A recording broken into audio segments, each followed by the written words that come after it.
चाहे आपका भक्ति मार्ग हो, भक्ति मार्ग से ज्ञान मार्ग में भी आने पर जब आपको ये रास्ता मिलता है, एक जिज्ञासा आपकी बनती है कि मैं इस भक्ति से ऊपर मुझे ज्ञान लेना है, मुझे इसको जानना है। पर काफ़ी बार हम रेज़िस्ट करते हैं अपनी पुरानी चीज़ों को, समझी हुई चीज़ों को, या अपने जो भी हमने जिसको भी हमने इष्ट बनाया है, उसको हम मानते-मानते जब हमें कोई नया ज्ञान देने वाला मिलता है, तो उनकी ज्ञान बहुत अच्छा लगता है।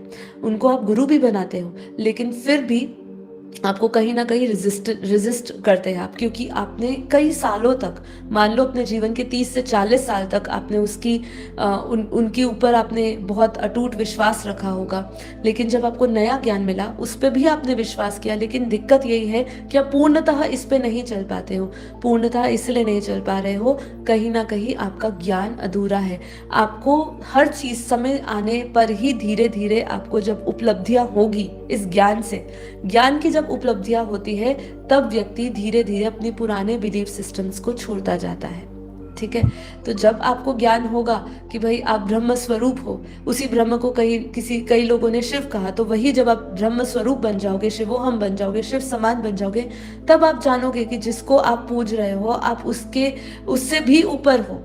ठीक है, तो जब आपके पास पूरा ज्ञान होगा, तब आपको पता चलेगा कि मेरा अंतिम लक्ष्य क्या है।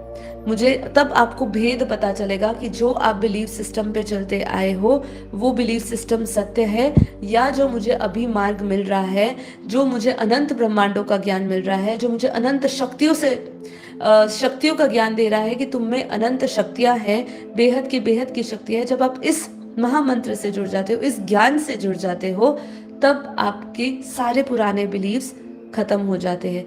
सारे जो कारण बने हुए हैं इस रास्ते पर नहीं चलने के, वो सब खत्म हो जाते हैं। आपका डर समाप्त हो जाता है, आपके विश्वास को और आत्मबल मिलता है जब आपके पास पूर्ण ज्ञान मिलता है।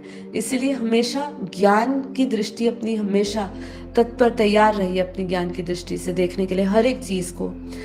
फिर यहाँ पे क्या कह रहे हैं, सत्य सरल है पर उसे स्वीकार करने के लिए साहस चाहिए। अहंकार, माया, पुराने संस्कार और भय से सभी मनुष्य को आत्मज्ञान से रोकता है। ये सभी मनुष्य को आत्मज्ञान से रोकता है। क्या? अहंकार, माया, पुराने संस्कार और भय, ये सब चीजें आपसे आत्मज्ञान से रोकेगी। और जब जब आप आत्मज्ञान से रुक जाएंगे, उसी समय आपको बोध नहीं होगा, आप अपने देह बोध में ही रहेंगे, आत्मबोध में नहीं रहेंगे।